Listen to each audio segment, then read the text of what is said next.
Therapist perception. Bachelorette. Hello and welcome back to Reactivity TV. I'm Amy Albero and I'm a licensed therapist. I am Chris. I am not a licensed therapist, but I want to talk about some stuff. And this seemed like as good a topic as any for me to opine about. Well, I'm definitely interested to hear your opinions to what we'll be talking about today, which is our bonus episode. Even though The Bachelor is taking a break this week, we are not. So we wanted to come at you with a bonus episode about two things that I really love talking about, which are attachment styles and love languages. But before we get into that, please don't forget to hit that like button at the bottom of this video. And also, please don't forget to subscribe to our YouTube channel. These are two very, very small things that go a long way, and we appreciate them so much. Yeah, please also remember to hit that bell icon so that you're alerted anytime we post new content to the channel. Okay, so as I mentioned, this is a bonus episode, and we'll be talking about attachment styles and love languages. And rather than do two separate episodes like we've been doing Part A, Part B with Golden Bachelor and Bachelor in Paradise, we're going to be talking about both shows. But if you're only interested in one or the other, we're going to make sure to include timestamps in our show notes so that you can fast forward to the parts that you're most interested in. Yeah, and I'll also maybe put them here, or maybe there, or over here. I haven't figured it out yet, but I'll put them somewhere. Also in the show notes, I will be linking a couple of different podcast episodes so that you can learn more about attachment styles and love languages if you'd like to know more than what I'm going to share with you today. We covered them, as I said, in depth on our other podcast, Wishing You Well, which is a podcast that my co-host, Catherine, and I, another therapist, talk through wellness concepts every week, and love languages and attachment styles were ones that we spent a bunch of time on. So if you're curious and want to learn more, those will also be in the show notes. Great. Okay. I listened to them. They're fantastic.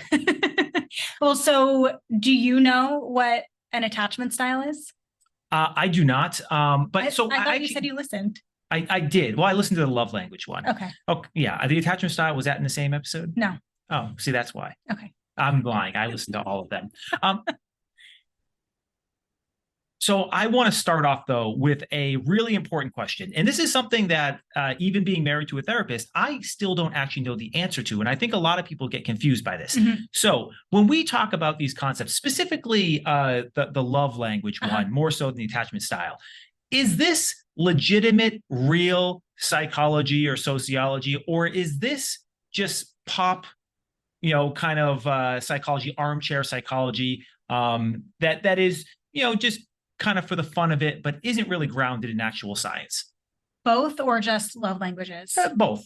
Okay, so attachment style or attachment styles, attachment theory is grounded in a lot of research and data across years and years and years. And so a lot of what attachment theory is trying to describe are the ways in which our relationships with our caregivers early on in life have impacted the way that we create relationships throughout our lives. And so there is actually a lot of information that has been updated over years to help us understand attachment styles. And just a fun fact is that given my background in therapy and what I specifically work on with people and just my theoretical framework, a lot of it is based in attachment theory. So I'm biased, but attachment theory is well-researched, well-founded. It's legit. Yeah. Okay. So Gary Chapman, who's a marriage therapist, is someone who helped define love languages. And those came through a lot of observational research in noticing patterns of communication in a lot of couples. And so it's not to say that these are the only ways that couples express and exchange love, but these are pretty common ways that people do. And so it's not an exact science, so to speak. Like I said, a lot of it is observational. We have more than one love language. So again, it's not an exact science. There's no danger in using a love language. It is a different way to maybe define or categorize, again, how you receive love or how you express love. If anything, it can be a really effective tool in communicating with your partner about what your needs are. Interesting. So is it safe to say that, understanding what your attachment style is or what your partner's attachment style is or love language, it really is a means for you to better understand them and their needs and you and your needs so that you can get on the same page and you both can get your needs fulfilled in a way that's sort of categorized and gives some broad contours about what you can or cannot do, to sort of get the effect you want in a relationship, and that effect being a good, solid, healthy, communicative relationship. Yes. Yeah, I think that's actually really well stated. The goal of understanding your attachment style is, if you're not securely attached already, it's learning what activates your anxious, your avoidant, or your disorganized attachment system, understanding that, and also figuring out how you can grow to be more secure in order to be in a really healthy relationship. Similar to love languages, the purpose of knowing what your love language is and your significant other's love languages is to allow you to communicate more effectively so that you can get and receive the love you deserve, the love that you want, and your relationship is healthier. And so these two concepts are really, really useful if you want to engage in a healthy relationship. Now, a couple other questions before we get started. Is it kind of like astrology where certain love languages and certain attachment styles are just like, oh, you guys are going to be good together, and no, away from each other? To say it's like astrology is a little tongue in cheek, a little bit of a burn. We all know the astrology about here. But are there attachment systems that really negatively work together? Yes, they are a recipe for, to say disaster would be hyperbolic, but they really don't work out so well. And yet, for very apparent reasons, they are attachment systems that tend to be most attracted to one another. So in that sense, yes. With love languages, again, it's a lot about miscommunication. And so, for example, like if you and your significant other just have very, very different love languages, it doesn't necessarily mean you're doomed or it's disastrous, but it probably means that one or both of you are very, very unfulfilled in your relationship until you get on the same page.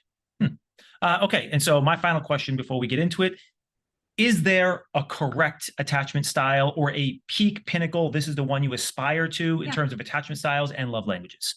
Attachment styles, yes. Secure. We want to be securely attached individuals. That is the goal. That is what we strive for. In regard to love languages, what is most optimal is that you're able to effectively communicate that with your significant other, and that they can meet that need and communicate back to you in the way that you comprehend and understand. So there's no like best love language. It's just what is best communicated and responded to.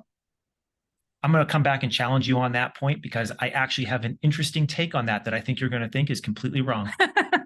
That's often the case here.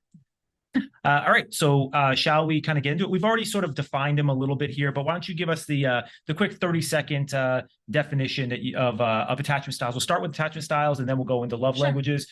A bit of a broad overview. Then we'll get into, looking more in depth at the characters in Golden Bachelor, and then we will transition on to the characters, not all of them, but a few of the characters in Bachelor in Paradise. Sounds good. Sounds good. All right. So let's start with attachment styles. Kind of the 30-second, kind of definition. The what you'd see in the DMS 5 or 4 or whatever number we're up to. It's the DSM. That one. And this wouldn't be in there. DMS is a file format that I use at work. See, we're already speaking two different languages. We are, there. yes. Okay. So attachment styles are derived from attachment theory, which John Bowlby was one of the original theorists that posited all of this information I'm about to share with you around attachment theory. And basically what attachment theory tells us is that, as I alluded to before, our relationships early in life, and I'm talking third trimester, when we're still in utero, up until the first couple of years of life, between 3 and 5 years of life, are so tremendously impactful that they have a predictor about how we will engage and internalize relationships from then forward. So our parents, our caregivers, our early attachments really influence and impact the way that we will show up in the world in relationships. And there are 4 main attachment styles. The first one is securely attached people. That actually makes up 50% of the population. So half of the population is securely attached, which is good news. However, if you are dating right now, you're likely not coming across a lot of securely attached people because they tend to get in and stay in relationships for a while. So a lot of who you're typically going to encounter are some of the other attachment styles that I'll say in a second. So this is the effects of what we, in some of the social sciences, we call, kind of social sorting or, categorization of oneself, where because of certain incentive structures and behavioral patterns, even though there's a large pool of a particular commodity or resource that's available, doesn't necessarily mean that it's attainable to you because it's not in the same place you are, or even though there's a lot of it, it's sort of being hoarded by all those other securely attached people. I guess you could say that. Yeah. But i.e. securely attached people tend to get married and stay married for long periods of time. Yes. And they don't come back on the market. Yes, right. And when they do, they're ready to date, typically, and in a committed fashion. And so securely attached people are consistent, they're trustworthy, they're forthcoming about how they feel about you. They are they're ready. There's a sense of readiness. The criticism around securely attached people is that or I should say securely attached systems, because that's really what's happening, is that something inside of us, our attachment system, is getting activated in relationships.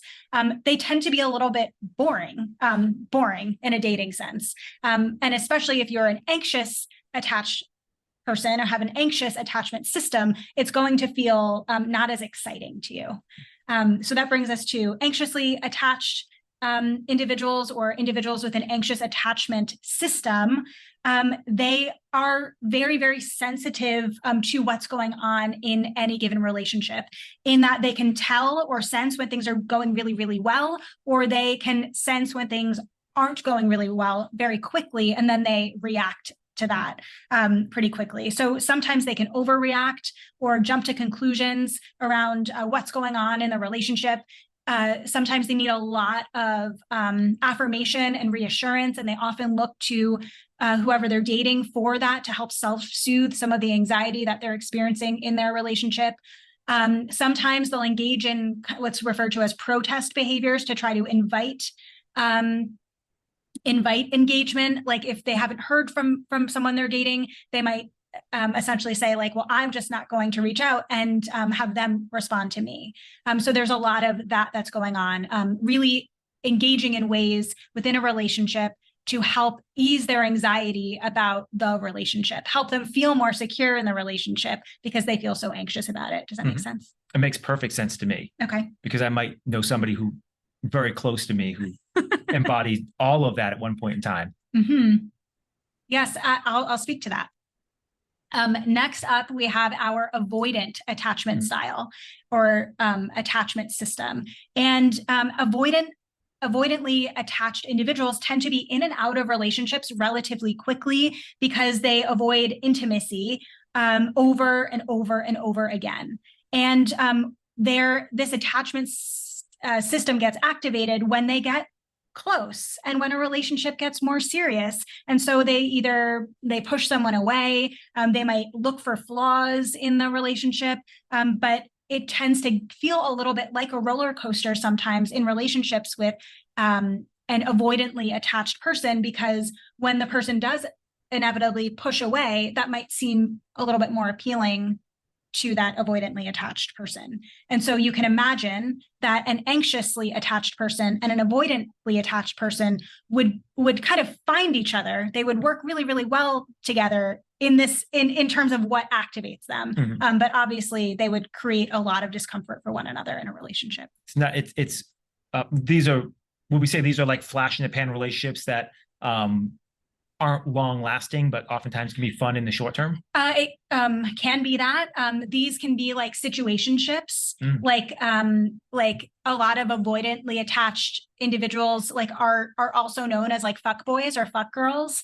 I was going to say avoidantly attached just sounds like the default characteristic or the default system for just males in general. Mm-hmm. Yeah. Yeah. Right. And so, and we're going to get into some examples of avoidant attachment on the Bachelor franchise, which might surprise you. So I'd be curious to hear your thoughts. Okay. And then finally, we have the most recent attachment style or attachment system, which is disorganized attachment. And the reason that it's kind of later to be observed is because it really is as a result of individuals not necessarily fitting into the other three. And disorganized attached individuals typically had a lot of inconsistency or in their early childhood and therefore a lot of unpredictability. And as a result, their way of engaging in relationships tends to be a little bit unpredictable. An overwhelming kind of characteristic about a disorganized attached individual is that unlike an avoidant person, they know that they want and need a relationship. But when they have one, it feels too overwhelming for them, and then they pull away. And so that's kind of a really big defining difference between avoidant and disorganized, is that an avoidant person doesn't know that they really want to be in a relationship, whereas a disorganized person does. However, when both are faced with intimacy and closeness, they both kind of pull away. Think Matt Damon in Good Will Hunting, perfect example of a disorganized attached person. Interesting. Okay. So that was way longer than 30 seconds. That's okay. I think we all can agree that we learned a lot of very useful information. So before we move on to love languages, what would you characterize me as? You're secure. So I feel like I was like out of the womb secure. Like I've never, just sort of is what it is. I feel like if you're avoidant, let me rephrase that. I feel like avoidant can sometimes be conflated with I'm just not that into you, but it's good for now. And so I feel like that's the one of any of them. That's the one that could maybe be, I don't know if diagnosed is the right term for it, but be misdiagnosed as, no. It's not that that individual is avoidant. It's that they really just aren't into you, but you're just the best option available. Do you think that happens or? I.e. I'm thinking Blake Jess. Interesting. We'll get there. We're okay. Yeah. I heard you allude to the fact that when we started dating, I was more anxiously attached. I was going to ask, what would you place yourself in in that system? Yeah. Framework. I would say now in my life, like I strive to be secure. I do. I don't think I'm totally there yet all the time as consistently as I'd like to be. I think I was more anxiously attached when we were dating, but I've grown to become more avoidant in my attachment as I've gotten older. And I don't just mean in our relationship. I mean in relationships with other people, that trust, closeness, vulnerability with people is really feels really uncomfortable to me. And I have a hard time with that. Interesting. Yeah, I can see that. I feel like I'm 100% secure, and I pretty much always have been. Right. I feel like you, certainly in our relationship, are like 80-20 secure, anxious. But yeah, I could see outside of our relationship and outside of family as well. I could see that avoidant. Yeah. Well, and one thing that we talked about on Wishing You Well, when we talked about attachment styles, we actually had 2 episodes, one which is all about attachment styles and defining them. We even gave out, in addition to Matt Damon and Good Will Hunting, other, character representations of these just to help them seem less abstract. We also had a second episode, which was, I know my attachment style, now what? Because the reality is, like, we can shift our attachment style and we can shift the way that our attachment system gets activated. And I had said on the podcast that I've grown to be more secure because you're secure, and that you and I have such a healthy relationship, but you are kind of like that secure base from which I'm able to kind of grow more secure in, throughout the 15 years we've been together. So a very calming presence. No, is that not what you just said? That's a little different than what I was saying. But, are you sure? That's what I heard. Yeah. Right. I just want to take a quick pause to tell you that Revive is hiring. In our Miami and Pittsburgh offices, we have full and part-time W-2 and 1099 clinician positions available, and this includes both postgraduate and associate level licenses, in addition to fully licensed clinicians. In our Connecticut offices, we have full-time, fully licensed W-2 clinician positions available, including clinical supervisor opportunities. If you are interested in working for a company that values community, work-life balance, and your personal and professional growth, then we want to meet you. Find a link to our website in our bio. All right, love languages. Yeah, let's go into love languages. Okay, these will be a little quicker, promise. So love languages, as I said, were developed by Gary Chapman, marriage therapist, and essentially he observed that there are 5 main ways that individuals express and receive love. There are quality time, so spending time with one another, acts of service, doing things for someone else, words of affirmation, which is being expressive about how you feel, giving compliments, saying I'm proud of you, things like that. Gift giving, which is kind of self-explanatory. And finally, physical touch. So not just sex, but just closeness, touch, physical affection. Holding hands, kissing. Exactly. Yeah. So those are the 5 main ways that individuals give and or receive love. And we all have, a main one that we, as a way that we receive love and also express love, but we probably fall into all of these categories to it's all degree. Spectrum on some degree or another for each of them. Yeah. Yeah, that makes sense. In your experience, what do you think are the ones that maybe are markers for more healthy relationships or people that are in more secure relationships? Do you notice that any of these are more predominant? Like, what is the overlap? What is the correlation between them? I would say, there's often a miscommunication when it comes to acts of service, that not everyone experiences acts of service as a love language. Someone taking the trash out, not necessarily feeling like, oh, that's the way that they are showing me that they love me. So I think acts of service can go unrecognized but again, it's all about how you receive love. Physical touch is one that I'm kind of answering your question in the reverse, what kind of creates conflict, but physical touch can be one that people can be on really different pages about, and that can create such a distance, not only physically, but also emotionally and just general intimacy wise. And so I bring those 2 up because those are 2 that I find that are frequently talked about in therapy as, this is what I'm either needing or this is what I'm showing, and they're not getting it.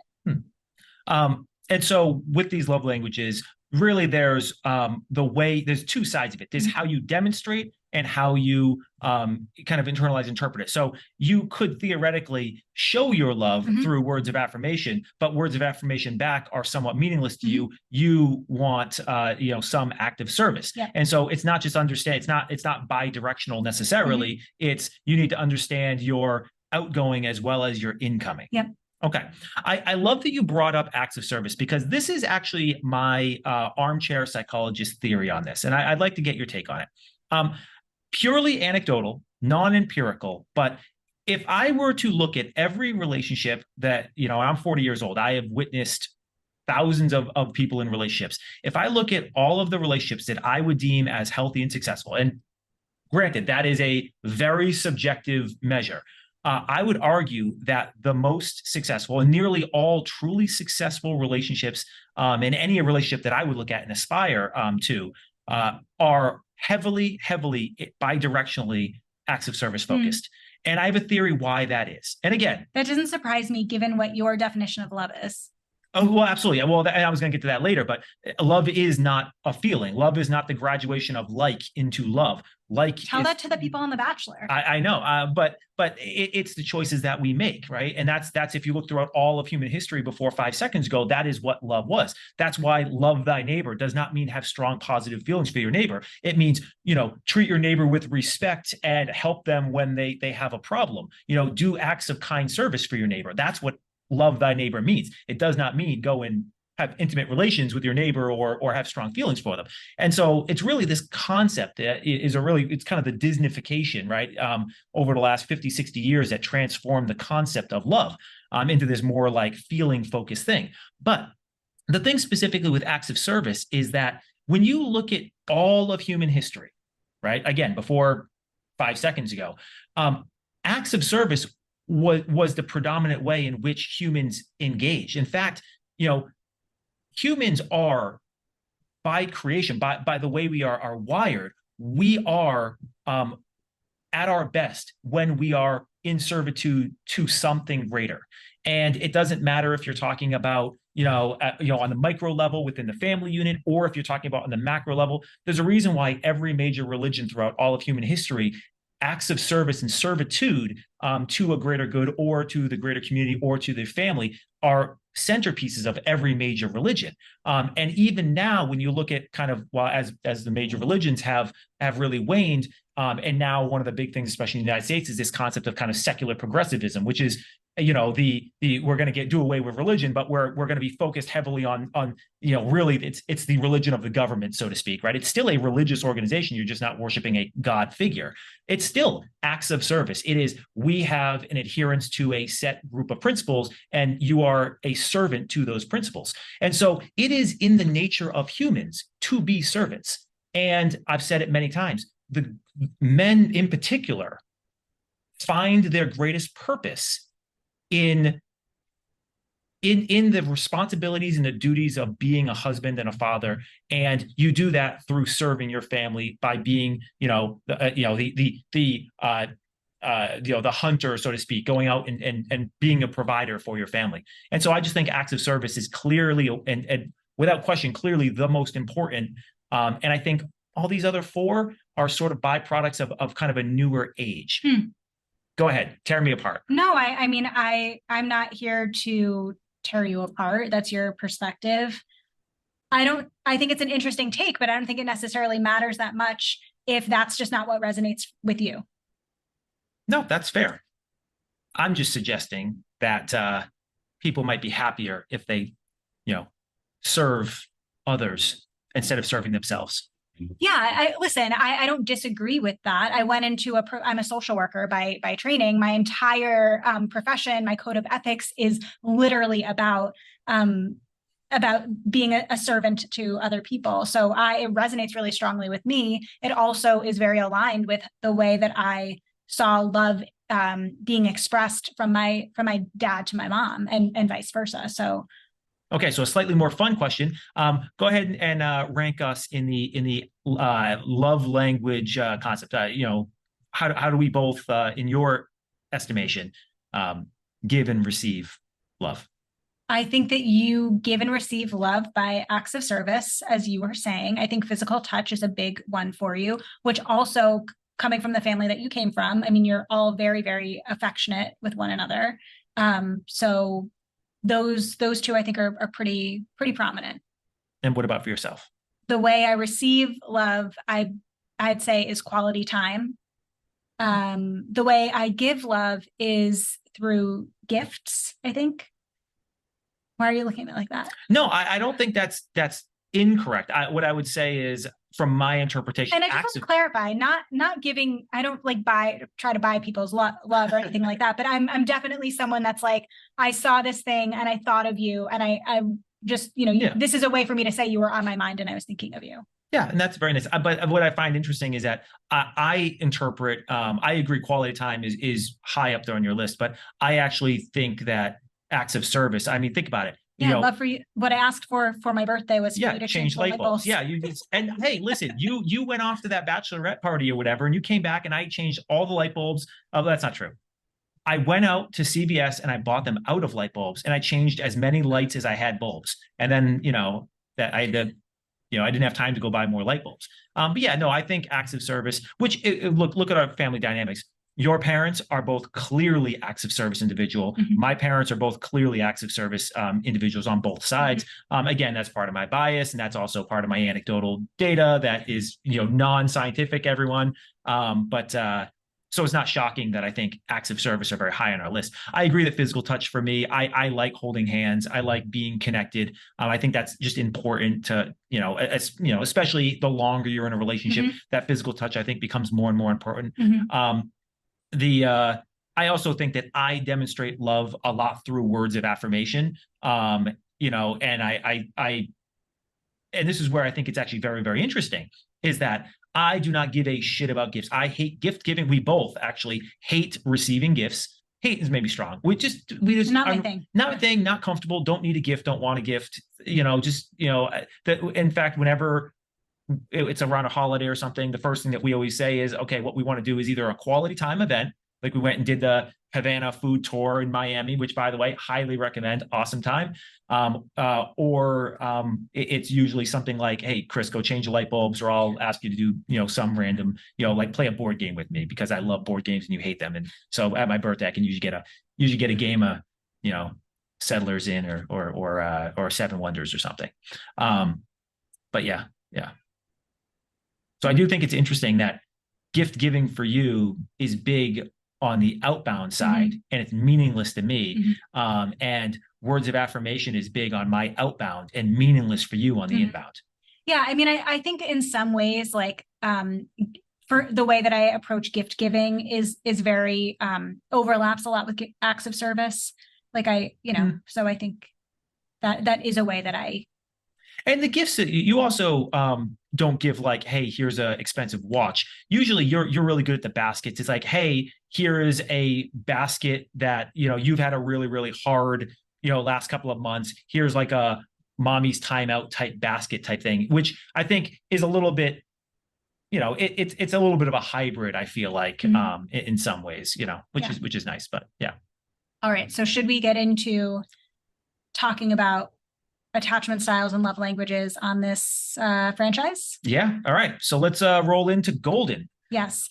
But I feel the incredible need to yet again, especially now, do a disclaimer that we are really only working with what we see depicted to us on a highly edited show. And so while we might be using, we're going to talk about the Gary, Leslie, Teresa on Golden Bachelor, the short form version is Gary, Leslie, Teresa. The long form version of what we're actually talking about are the very specific behaviors that the TV show shows us.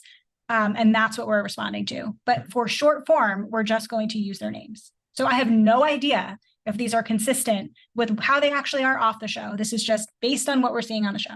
Is that clear? I think it's clear. I like that we say it, because there's some viciousness in the comment section occasionally. Coming at me. Yeah. All right. Do you want to start or end with the lead? Let's end with him. End with the lead. Okay. Then I think we'll do attachment styles for all three. Then we'll move on to love languages for all three. Sure. Great. Okay. So let's start with Leslie, attachment style. What do you think based on what I shared? Okay. So I've got she's clearly not stable. What is it? Steady? Secure. She's clearly not secure. Anxious, possibly. Avoidant, possibly. Disorganized. It's an interesting one, actually. I'm going to go with avoidant. Okay. Yeah, it makes sense why you were thinking that. I was toggling between avoidant and disorganized, but I landed on disorganized for the depiction of Leslie,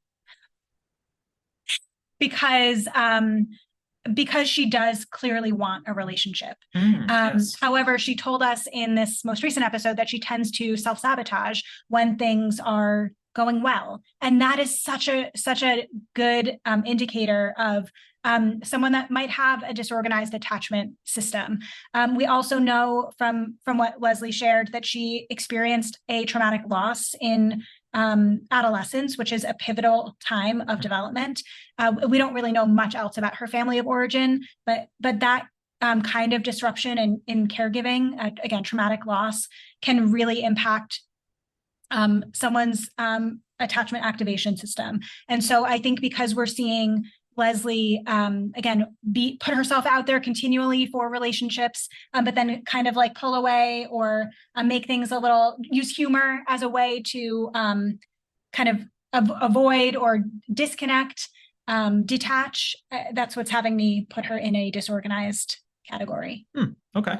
And what would we have to see for her to toggle over to avoidant? Is it really just that wouldn't necessarily want the relationship? Is that kind of the line? Yeah, being a little bit more ambivalent about wanting a relationship. I mean, it seems, I mean, even though she's on the show and we would maybe want to make an assumption that she wants a relationship because she signed up for the show, as we get into Bachelor in Paradise, we're going to see how that's not a qualifying there are in fact fame chasers and influence chasers. Not even necessarily, but she seems very, very committed to wanting a relationship, wanting a till death do us part.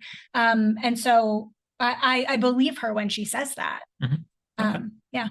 All right. Shall we move on to Teresa? Yes. Okay. I am going to guess and say, and I feel like this isn't much of a guess, anxious. What makes you say that? She's an anxious mess every episode. It's a little harsh. I mean, I feel like every time we see her, she's sort of a little spiraling. She's very kind of spacey and disorganized, but I don't think that type of disorganization is really what you mean. Yeah, there's also what we've talked about in the past. I always get this desperate feeling, and for some reason, right or wrong, I equate sort of the desperation with anxiety. But an anxious dater, yeah. I have her as her depiction as an anxiously attached system, because she does kind of have that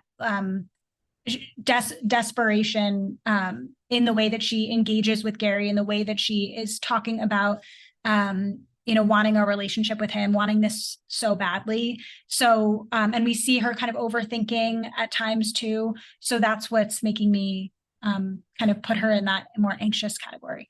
Now, is overthinking like a typical symptom or sign that of somebody who's anxious, or can we see that across all of them? Overthinking is definitely a sign of anxiety, period. But tends to be a sign of someone who is, again, in an anxious attachment system, because they're trying to figure out what's going on in the relationship. And so they can tend to ruminate or overthink about the status. Does he like me? Does he not? Where's this going? Is he going to pick me? Is he going to choose me? Yada, yada.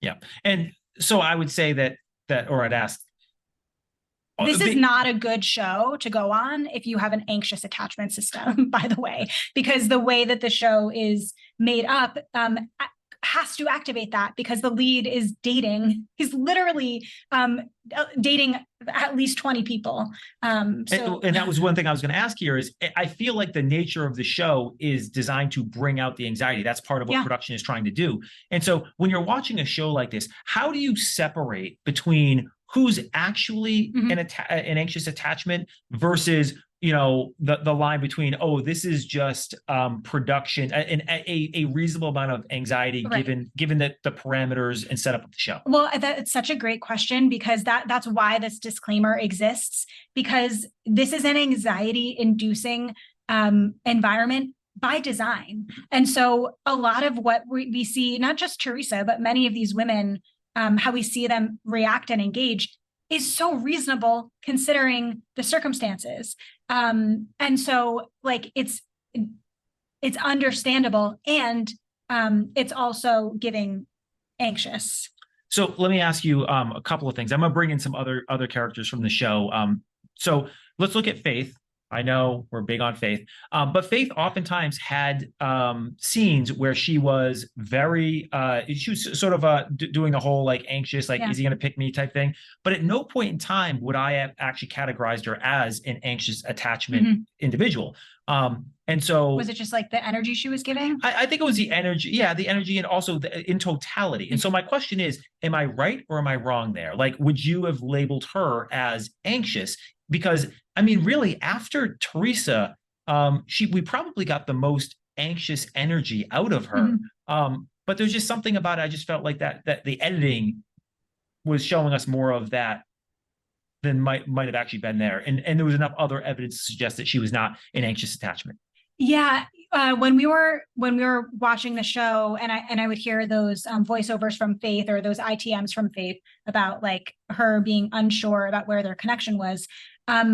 It didn't read anxious to me. I wrote down oftentimes like Faith's insecurity is coming out, and I think that's a little bit different. And I think that might be one of the pieces of just like responding to the environment that you're in. But we did hear a lot from Faith about how she like had her walls up and her guards up because she'd gotten hurt before. She had a really hard time trusting. And so it wouldn't surprise me if she was someone that was really working on being more secure, but in other circumstances might have been more avoidant or more disorganized. Excellent. Okay, so I got one more thing before we move on to Gary. Okay. All right, I'm going to take a quick pop quiz, and you're just going to grade me. Okay. Okay. And we're not going to go into a deep dive into each of them. You're just going to say right, wrong. Okay. Okay. April, avoidant. Sure. Ellen, steady, secure. I agree. Okay. Susan, secure. Yes, I agree. Bam, nailed it, 100%. Okay. Mm-hmm. All right, shall we move on to Gary? Which is why the three of them would not make good leads for the show, because it would not create the drama that we look for. Yeah, interesting. Okay, Gary, what do you think about Gary? I think Gary is about as secure as they come. He was married for 43 years. He was with his sweetheart from whatever age. They were basically born and they were in the cradles next to each other. And here it is. He's been, he's been a widower for 6 years, and he is on a show trying to find. And I too do genuinely believe he is trying to find somebody he's going to try and spend the rest of his life with. So if that isn't secure, I don't know what is. Yeah. Okay. So I had a physical reaction to you saying that, because I am looking at this in a very narrow window. But if you're looking at him in totality, sure. I mean, he's been, married for a really long time. We don't really know anything about their marriage other than what he's told us, which is that it seemed like a pretty secure, stable relationship for many, many, many years. The way that he's engaging on the show, though, is making me feel as though maybe in this scenario where he hasn't dated in, 50 years, that he is showing up a bit as an anxiously attached person, an anxious dater. Maybe I'll say that. The way that he is, I had said before, a defining characteristic of an anxiously attached person is that they are very sensitive to what's going on in a relationship, the good and the bad. And it seems like when Gary feels something, he just comes out and says it. And like that he had said to Joan after our date, I was jumping out of bed, or he said something else that was like so extra. And so there is a part of me with all of this like extra over the topness. I wonder how much of that might allude to some anxiety regarding forming a new connection that he might be having. That's really interesting. I didn't consider that. Yeah, I could see that. But you're likely right. Overall, he probably has a very secure attachment, and he's in a completely different situation now. Sure. Yeah. Okay. Anyone else you want to talk about, or any other topics before we move on to love languages? Let's do love languages. All right. Let's start with this time, Teresa. Okay. Teresa is a words of affirmation girly, I think. She is so expressive about how she feels about Gary. She communicates that a lot. Sometimes it comes off maybe as a little bit desperate, but it's very clear that she communicates her affection, her care for Gary through words. She's very, very expressive that way. And how do you think she needs it to be received? Well, it's interesting that you asked that. I was having a hard time for these women trying to identify that. And I think a big part of it is that we don't necessarily see a lot of that, again, sort of by design, because Gary is the lead and he can't necessarily be as forthcoming as he might be if it were only he and one other person. Although, I don't know, recent episodes call that into question. And so I was having a really hard time gauging that. Yeah, I feel like this is really difficult because one, you don't know necessarily what's going on in someone's head. And even though we do get voiceovers and narration and face to cameras, I feel like observation is better than trusting somebody, what somebody says. You know, there's a reason why in, you know, statistics, we throw out everything what people say and only trust what people do. And by design, you know, there are 5 love languages. Well, quality time is something that is stripped down bare bones. You words of affirmation, you can have that all day long. You can get physical touch all day long. But gifts, there's some gifts we see, but you know, there's no expectation. So it's like really hard to figure out, like, you know, like this season, what we saw 2 or 3 gifts. We saw a photo to Nancy, I believe it was Ellen. I'm sorry, you're right. Photo to Ellen, and we saw a rock to Susan. A crystal. Yeah. So, you know, that's another one that's sort of out. So and that's one that the lead has a lot more control over than the contestants. Exactly. And then acts of service, well, that's 0. There's no acts of service you can do here because everything's already designed for you. You're already within this you know, kind of bubble, so to speak. So I think it's really interesting to try and tease out how somebody needs to be loved. When by design, there's only 2 of the 5 that are really truly even open to them. In other seasons, in some ways it's a little bit more obvious, and it might be because on other areas of the franchise, the contestants are typically younger and therefore a lot more anxious. They are typically a little bit more forthcoming about what they're needing. Like, I need more reassurance from you, or they'll just, again, be a little bit more forthcoming about what they're wanting or needing from the lead. I need a diamond tennis bracelet for you to know that I'm still in the running here. Well, anyway, so I think that's also interesting that we're not hearing that from the women. So is it safe to say that on the show, everybody's number one form of incoming love is gift giving via the rose? Is that like, can we just assume that is it for the weeks that they are on this show? The only thing that matters is gift. I mean, that's a way, I would say. So you don't get the rose. I mean, that's what everyone's focused on, right? Getting the rose. Okay. What about Leslie? Yeah, Leslie. I tell you, it is so much easier doing attachment styles than it is doing love languages. Wow. Leslie, I don't know that she's a words of affirmation. I mean, the easy answer here would be physical touch, because she just leads. We talk about it all the time. She leads with her sexuality. But I just am not convinced that that's real. You know, I'm on the record. I think that a lot of that is just a show and just kind of anxiety and stuff like that. But I do feel like that's the easy answer. But I'm gonna go out on a limb, and I'm gonna say it's quality time. I was gonna say quality time too. Really? I am nailing this episode. What makes you say quality time? You know, because we hear about her backstory, about her, you know, her father's passing. We kind of see the family structure a little bit during the hometown.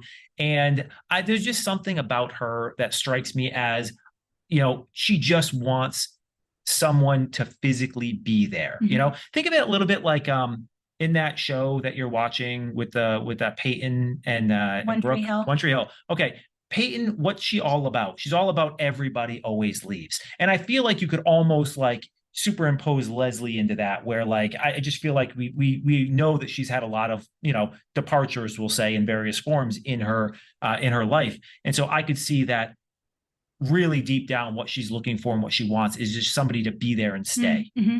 Yeah, I was thinking something similarly, and then I kind of like got a little tripped up if I mean acts of service rather than quality time. I just keep thinking about how meaningful she says it was that Gary looked back on the ATV and checked in to make sure that she was safe.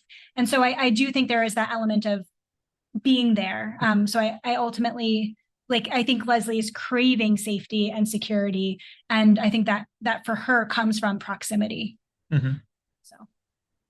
So you agree? You agree? Okay. All right. Let's do Gary. Okay. We can see both. We can see both with Gary. Yeah. It's interesting because he has done some gift giving. You know, I think it's very clear that words of affirmation is a means of outgoing or outbound love. Now, again, it's hard because in this show, like we said, things are narrow for him. But I do think that that's got to be a big one for his outbound. I don't think anybody stays married for 43 years if acts of service is not a way that he shows. And again, this is my own bias talking, but I think that the most successful marker of a marriage is you being willing to put in the effort and do the things for your significant other. And so I'm going to say that his outgoing are going to be words of affirmation and acts of service, and his inbound. So again, I don't know if it's just because he's he's experiencing new things, but he seems to really like the physical touch. Yeah, physical touch seems important to him. I think acts of service, like think about what we've heard him say. I love the way you look at me. I loved when you put, your hand on my shoulder.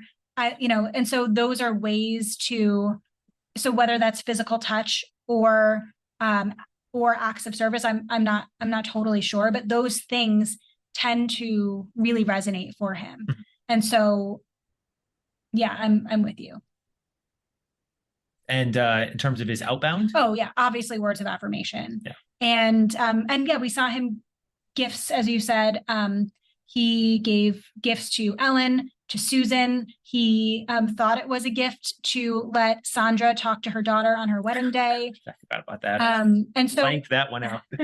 So I think in that sense, gift giving is important to him as well.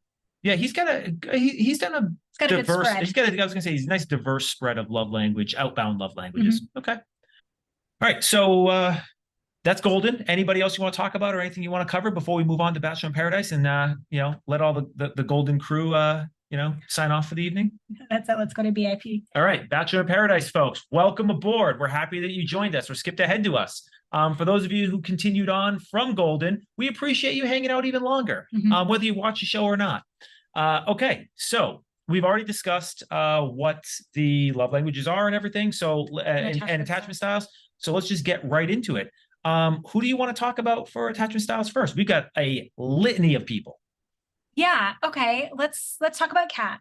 We talk about Kat every week. We cannot talk about Kat this week. So let's talk about Kat. All right. We're still talking attachment styles. Yeah. Here. What do you think? Oh boy. Is it possible? I'm going to go with disorganized. And this is why I'll say disorganized. I don't think she's anxious because she's a little too forceful. I think she in her mind knows what she wants and she's not shy or insecure about saying it. She's not overthinking. One might say she might be underthinking. And so it can't be anxious. She's definitely not avoidant, as we saw with John Henry. So, and she's definitely not secure because, well, and again, maybe I'm biased and maybe I'm reading too much into the word secure. Maybe it is secure. Secure and healthy are not synonyms. So, but I'm going to go with disorganized. So disorganized is like reserved for people who might not necessarily fit into one of the other patterns, or want a relationship, but once they kind of get close to having one, they kind of pull away. So you're disagreeing with that. I'm stumped on Kat. I have no idea. Yeah, I had a little bit of a hard time with Kat too. I initially had her as avoidant in general. Mostly because a characteristic of an avoidantly attached person is that they can be abrasive, but that's not the only characteristic. I landed on anxiously attached for her. And I think we do see that she wants a relationship. We see that she can sometimes obsess about a relationship, like Tanner's not really giving me clear signs. Tanner's not open mouth making out with me. Tanner's not giving me a lot of attention. And so we hear her kind of ruminate a bit about relationships that she has explored on this beach. And we definitely see her get a little bit retaliatory in some ways. We see her fixate on flaws. And so all of those things make me think she lines up a little bit more closely to anxiously attached, but we're seeing such a slanty edit of her that it's really hard to say. Yeah, I mean, when you put it like that, it makes sense. I do feel she just seems like a tough one to grade. Mhm. Yeah. Yeah. Okay. Next up, I wanted to talk about Jess. Oh, I mean, this one feels easy. I mean, she is clearly anxious, maybe the most anxious person on the beach. And I think it's demonstrated throughout her relationship, specifically with Blake. Um, I it doesn't. She's certainly not secure. Um, Avoidant. I mean, it doesn't feel like she's avoidant of anything. You got me second guessing here. No, I'm sticking with anxious. I'm going with anxious. Mhm. Yeah, I think there are definitely characteristics of anxiety period, but an anxiously attached system. Um, I actually had her down as avoidant. And the reason is, I guess I was thinking about it from a relatively narrow framework, which was that we hear her say that she wants a relationship, but all of her actions are not showing that. She seems very ambivalent about being in a relationship, particularly with Blake. And when she and Blake get close, again, there's this kind of pulling away. The relationship also seems very asymmetrical as well. And so I had a little bit of a challenging time with her as well, but she seems a little bit more avoidant. Granted, there are anxiety characteristics. She seems a little bit avoidant to me. Yeah, again, when you explain it, it kind of makes perfect sense. I also just want to point out for those watching and keeping score, I went 6 for 6 on Golden, and I'm 0 for 2 right now on BIP. So I mean, I'm not very confident in these as well. So I'd love to hear what you all think in the comments. Yeah, I was batting 1,000, and now suddenly I'm down to 750. So this is not a great turnout. All right, next.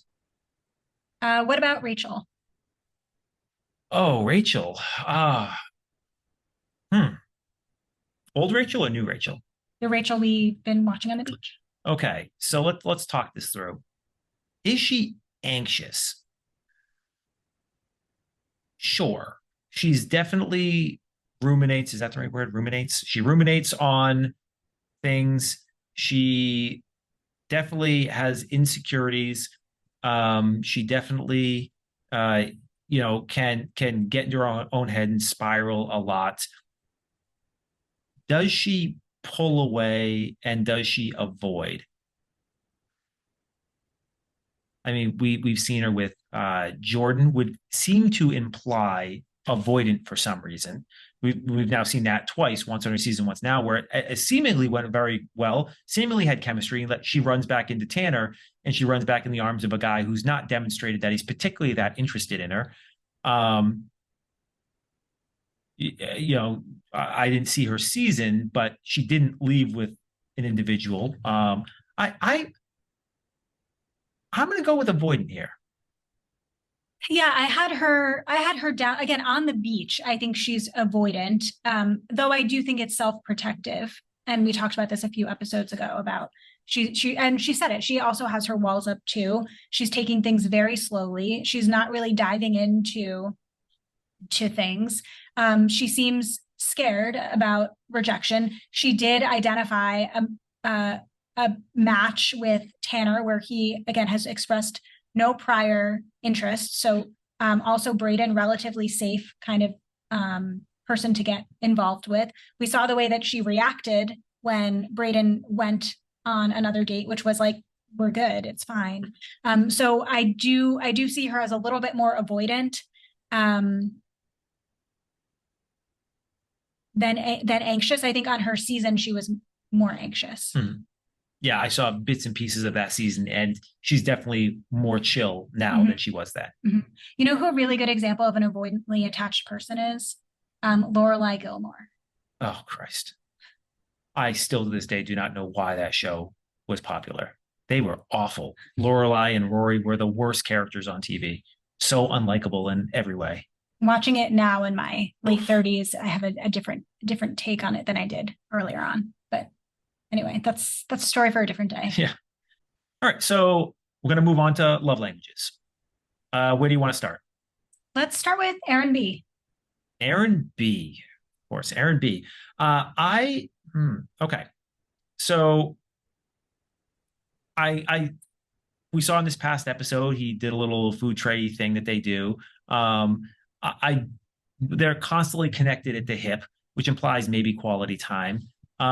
Words of affirmation, he does talk a lot. So, well, I mean, he's always expressing himself and his desire with her. And again, it's really, really hard to see certain love languages given the nature of the show. I think he's a quality timer with a touch of words of affirmation. Yeah, I think he is words of affirmation dude. He's very expressive. He was that way on Charity Season. And I think he's also an acts of service type of guy as well. He flew to Fiji or wherever Charity was on her season. That's a long plane ride. Well, what do you mean? But that's part of the show. No, he was eliminated at that point. Oh, he went after the fact. Yeah. Oh, interesting. Right. Okay. And then on this season, I mean, I think we all know Eliza's breakfast order by now because Aaron knows it. And that's one thing he enjoys getting for her every morning is her breakfast. So I'm going to say he's an acts of service guy as well. I didn't think about the breakfast. That's a really good point. Yeah. No, that's a good point. I forgot about that. Okay. Yeah, I see that. And Eliza? Eliza really liked getting breakfast in the morning. She responds well. The way that she receives love must be really compatible with the way that Aaron shows it, because even when he asked her to be his girlfriend this past week, she loved that. She thought it was really sweet. She enjoyed that. He might as well just passed her a note that said, "Will you be my girlfriend?" Check the box. Yes, no. I mean, it was so junior high, no? Yeah. But I don't really see a ton coming her to him, other than quality of time. But anyway, whatever he's giving, she's receiving, and I think that's meaningful for their compatibility. So is it possible that she receives gifts? She could, yeah, that could be hers. And so the breakfasts really go a long way with her. Yeah. Okay. Who next? Let's do Kylie. Oh, Kylie. I mean, this feels like, we know she has been called out multiple times by Avon included about the thirst traps and stuff like that. So it just feels like an obvious words of affirmation. She's the hot girl who knows she's hot, who wants people to confirm that she's hot. It doesn't seem like from what we've seen of her, there's a lot of depth there. I can't imagine her like engaging in acts of service for another person, at least not in this stage of her life. I think she would welcome, acts of service from other people. But I think that her just hearing that she's hot and getting what was it, the thing that Avon gave her before? Fire emoji. Yeah. Words of affirmation all the way. I think she likes the affirmation, the attention that she gets from what she puts out there. I think it probably is really meaningful to her when guys on the beach have told her, like, this was a conversation I've been wanting to have, or you're my number one person. It seems like that really is meaningful to her. All right. So who we want to move on to next? Let's do Jess again. Jess again. Okay. Oh boy. I think she definitely is going to be a words of affirmation girl because she's anxious. And I think that she needs the constant reinforcement to sort of like settle her anxiety. Whether or not once she's no longer anxious, whether or not that would be how she needs to receive love is probably a different question. It probably isn't. But I miss you complimenting me. I miss you telling me how good I look. I miss, so yes, she's definitely a words of affirmation person. She's someone who wants to be complimented. That is what the basis of her experiencing being desired is. So is it fair to say that somebody who has words of affirmation as their primary love language might say, I don't know, take a roast a little more negative than somebody who, say, liked acts of service? Really, yes. Really good point, actually. Yeah, probably, because words carry a heavier weight than anything else. Yeah. So that might have played some factor into how she responded to the previous the previous episode. Yeah, for sure. All right, let's do one more. Want to do Kat? Why not? Got to do Kat. All right. Love language for Kat. Oh boy. I think she wants them all, quite frankly. If I've got to pick a few, I think acts of service is probably going to be big on her list. I think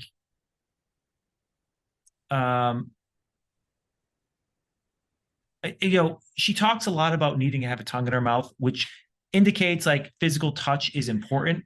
But I'm hesitate on that because again, she does not exude this like, hey, come kiss me vibe. So it's like really in conflict with a little prickly. She's prickly, yeah, and she's standoffish, and she's got that like leave me alone like tattooed on her forehead. So I feel like her words and her demeanor are in conflict whenever she's talking about the physical intimacy part. So, but I really do think that she wants people to be doing things for her all the time, is what I think. It's my birthday. Yeah. Bingo. Yeah. Right. Yeah. Acts of service is a really good call. I think quality time is going to be like right up there for her. And to your point, yeah, she's saying a lot about how she wants a tongue in her mouth, but I don't know where that would rank up in reality. Yeah. This is one of those revealed preference moments, which is an economic term that basically means ignore everything people say and just pay attention to their actions. You know who we didn't talk about today that I just want to circle back Blake? to? No, Braden. Yeah, we made it through the whole episode without talking about Braden. Okay, Braden. He's an interesting one. You know what? He's such a chill guy. His attachment style, I'm going to go with is anxious. And the reason is because he close to secure. Maybe like a 50-50 secure anxious, because he does genuinely want to be in a relationship. And I feel like when he finds the right person, it's going to be great for him. But I also think that he's a little too, going back to the Teresa call, a little too desperate, where he really just wants to be in that relationship and maybe isn't quite discriminating enough in his selection process. And so he's right on that cusp for me between anxious and secure. Yeah, I could see that. I mean, I wanted to bring him up because out of all of the individuals on the beach, I think he's the closest to secure that we've seen. And that's really based on his ability to clearly and honestly communicate, to have self-awareness and know when he's done something wrong. Like when he gave, like when he kind of chose Becca over Rachel, he indicated like, I left something of substance for something not of substance. I regret that. That's so the makings of a person who is secure or growing towards secure. All right, so I'm going to mark that as correct on the scoreboard for me. You're doing great. I don't know about that. Started strong, not ending so strong. All right, so then Braden, love language. Might as well finish that off. I think he's a quality time type of guy. Yeah, I was going to say that too. Yeah. I don't see him being like a super gropey makeout guy. It's a guy who just wants to spend good quality time. Doesn't seem like words of affirmation or a gift giver. I can see him receiving a nice pair of earrings real well. Or another accessory. Yep. Some sort of bling. But yeah, what do you think? Yeah. I was going to go with quality time too. I was just thinking about like a lot of the dates that he had, like that they were all like very kind of close in proximity. And it seemed like that was helpful in him establishing a deeper connection to someone. So do you think that production actually does these types of psychological profiles on the contestants and like factors that into when they're going to go down and what they kind of angle them for what dates they might go on, so that they if they want them to have a good date, they steer them in that direction versus if they want it to bomb for whatever effect, they kind of already have an idea of what dates are going to be good or bad for them? Or do you think this is sort of like one level of abstraction too far in the planning process for them? I mean, it wouldn't surprise me if they thought about their psychological profile in what would create a good TV show. Yeah. All right. So that is all the people we want to talk about today. Anything else you want to say before we get out of here for the week? No. Thanks for letting us do a little bit of a deeper dive today around these topics. If there are, we want to hear your opinions. You've been so active in the comments. We love it. So keep them coming. Let us know your thoughts on attachment styles, love languages, people that we didn't talk about. Drop them below too. We'd love to hear your thoughts, or if you want to get ours, we'll comment away right back at you. Yeah. And if you happen to be in the United States and you're not one of the 29% Canadian viewers, then happy Thanksgiving. This is coming out Thanksgiving week. If you are Canadian, happy Thanksgiving as well, you know? Okay. We will be back next week with our reactions to the Golden Bachelor finale and the penultimate episode of Bachelor in Paradise. So make sure to keep an eye out for those 2 episodes coming your way very soon. You can also check out our podcast, Wishing You Well, which, as I said at the top of the episode, is our wellness podcast that my co-host Catherine and I do each week, helping you navigate your wellness journey. And I will drop those episodes in the show notes around attachment styles and love languages for you to learn a little bit more if you're interested. You can follow us at Revive CFW on Instagram. You can also follow me at Amy Albero LCSW. Check out our website, revivecfw.com. And yeah, that's it. We will see you next time. Take care. Happy Thanksgiving. Stay well. Bye. Happy Thanksgiving.